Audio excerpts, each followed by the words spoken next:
Babasahan na natin ang mga Scorpio na pinanganak ng October 23 to November 21. Shout out sa lahat ng mga Scorpio. Mag-comment na kayo sa live na ito para matulungan ko kayo sa pamamagitan ng mabuti kong salita. Ano ang dapat ingatan o iwasan ng mga Scorpio ngayong 2024 sa unang baraha ng mga Scorpio? Isang sugatan, nakabendang ulo, nakatingin doon sa maraming wands. Nakokontento na lang sa iisang hawak na wands. Sumisimbolo ng paghihinayang ng mga opportunity na nawala sa iyong buhay. Dahil sa mga sakripisyo na ginawa mo para sa mga mahal mo sa iyong buhay. Kaya marami ang nasayang. Huwag kang magpapaapekto sa mga taong hindi marunong makantento sa kanilang buhay. Pero sa huli, hindi ka pa rin nagbibitaw sa iisang wants mo, sa isang pangarap mo na magkaroon ng katuparan. Judgment. Tanging Panginoon lang ang husga sa iyo, hindi ang ibang tao. Isa ang kaluluwa mo na dinidinig ng ating Panginoon Diyos. Kailangan mo nang buong buo ialay sa ating Panginoong Diyos ang mga kabiguan, kalungkutan at mga paghihirap sa iyong buhay. Dahil may isa kang kahilingan na bibigyan niya ng katuparan. Pangatlong baraha ng mga Scorpio. Sunod-sunod mo makakamit ang mga tagumpay na mga pangarap mo sa iyong buhay. Kung may pananalig ka at tiwala sa ating Panginoong Diyos, makakamit mo ang tagumpay. Ang Panginoong Diyos ang gagamitin mong sandata para magkaroon ng katuparan ang mga magandang purpose mo sa iyong buhay. Anuman ang nawala sa iyo ay papalitan na mas magandang mga opportunity na darating sa iyong buhay. Sa pang-apat na baraha, death means end. Kamatayan, kalusugan at mga bagay na kailangan mo nang tapusin sa iyong buhay.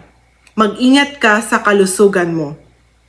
Kailangan mo nang tapusin ang mga hindi maganda na mga bagay sa iyong buhay na hindi makakabuti. Para sunod-sunod na mga opportunity ang darating sa iyong buhay. Punta naman tayo sa positive side ng mga Scorpio. Ano ang dapat pagsumikapan para magkaroon ng katuparan? Sa unang baraha ng mga Scorpio, kailangan mo mag-ingat sa mga decision making mo sa iyong buhay. Dapat kailangan mong planuhin at pag-isipan ng mabuti ang mga desisyon mo na mas makakabuti sa iyong buhay.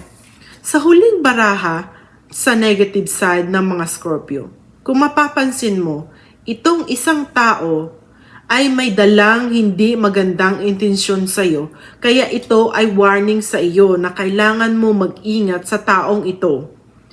At sa pangalawang baraha ng mga Scorpio, strength. Kailangan mong maging matatag, matibay at malakas sa lahat na maging desisyon mo sa iyong buhay para magkaroon ng katuparan at maging maganda ang buhay mo. At sa pangatlong baraha ng mga Scorpio, kung mapapansin mo, pinapalibutan ka ng mga maraming wands. Ibig sabihin, marami ang darating na blessing sa iyong buhay.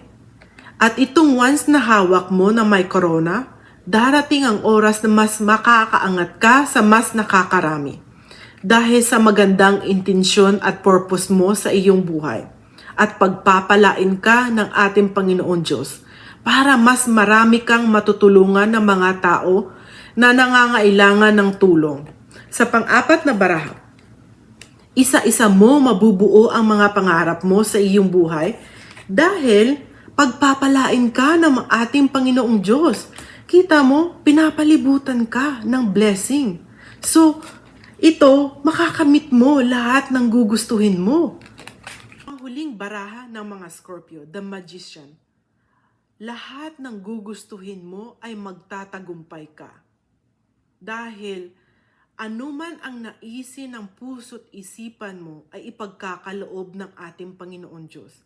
Dahil isa kang tunay na magician, kahit anong imposible na mga bagay na gusto mong gawin sa buhay ay nagkakaroon ng katuparan.